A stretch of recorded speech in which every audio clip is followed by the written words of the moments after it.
get everyone to huddle around. So this is, I guess, one of McLaren Vale's pride and joy is our geology map. Here we are at Serafino. So this is a map that was commissioned sort of over almost 20 years in the making, where there was a group of wine-loving geologists who fossicked literally around McLaren Vale, digging holes, looking at creek lines, looking at road cuttings, to compile this map. So just to quickly explain how it works. So you've got Adelaide up north, where you came from this morning, the coast, the Gulf St Vincent, which is just west of here, and each colour, because it looks like a patchwork quilt, each colour represents a different geological formation, and I think that's what still, as locals, still surprises us to this day, is how many different colours or how many different geological formations are represented on the map.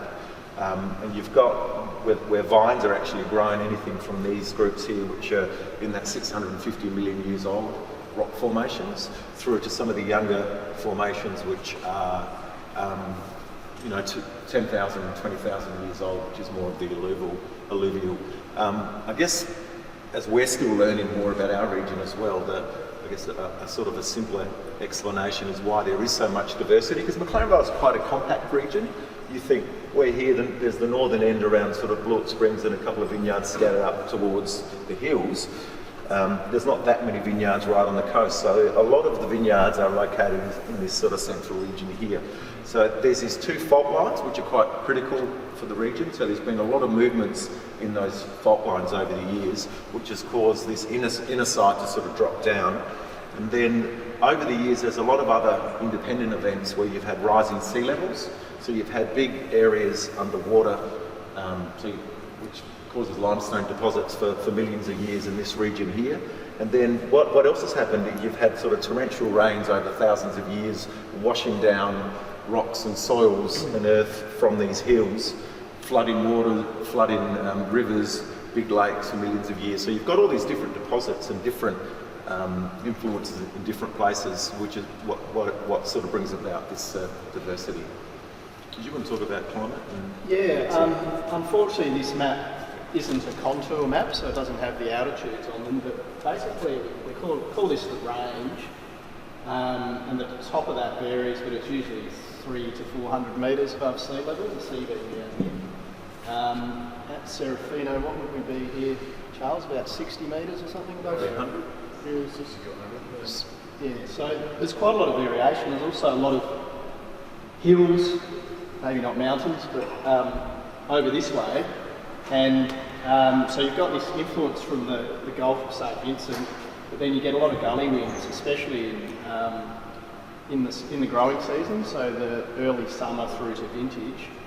And they're quite aggressive the closer you are, the further south you are, and they funnel down here. So especially after a hot day, the breezes flow down in the evening and they sort of moderate the grapes a little bit. But there's lots of other breezes that aren't gully winds, aren't the seasonal ones. And there's Onkaparinga Gorge as well, which has quite an effect that goes through here. So some of these vineyards up around what we call Blewett Springs in Clarendon can be sort of 200 to 250.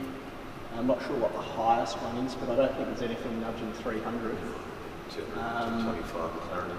And then a lot of this stuff here is about 50 metres above sea level, and then the foothills could be 100 around here, around 200, and there's lots of rolling hills and a lot of variations in different aspects. And the soils change quite a lot within the geologies. And even at 10,000 years geology, like the Australian soils are really, really old. Not much of this, if any of it, was covered in the last glacial period. So once upon a time, this range was seriously high. People quote that it was Himalaya sort of height. Now that's an estimate, but it's just been thousands and millions of years of erosion. But yeah, you do get a lot of variation, and that means you can grow different varieties in different parts of McLaren Vale. Something like Shiraz works pretty much everywhere. You just get different characters. And we do have Michael and myself and Charles is, I think, still part of the group.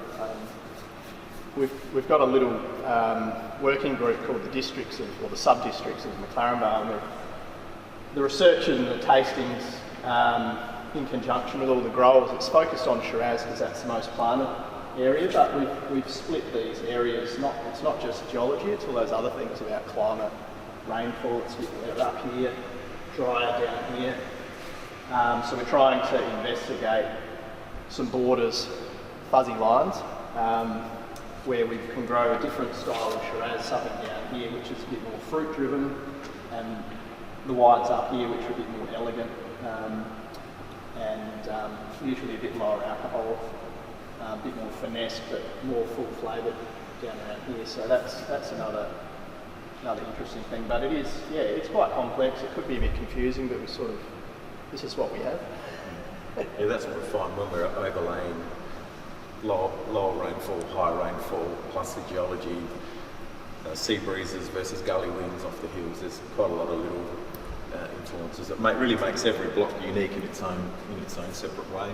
Anyway, it's been good. It's really encouraged wineries to hopefully, or has encouraged to release single-site Shiraz wines, which wasn't that many maybe 10, 15 years ago, but I think most wineries are now starting to release single-site wines and celebrate their individual vineyard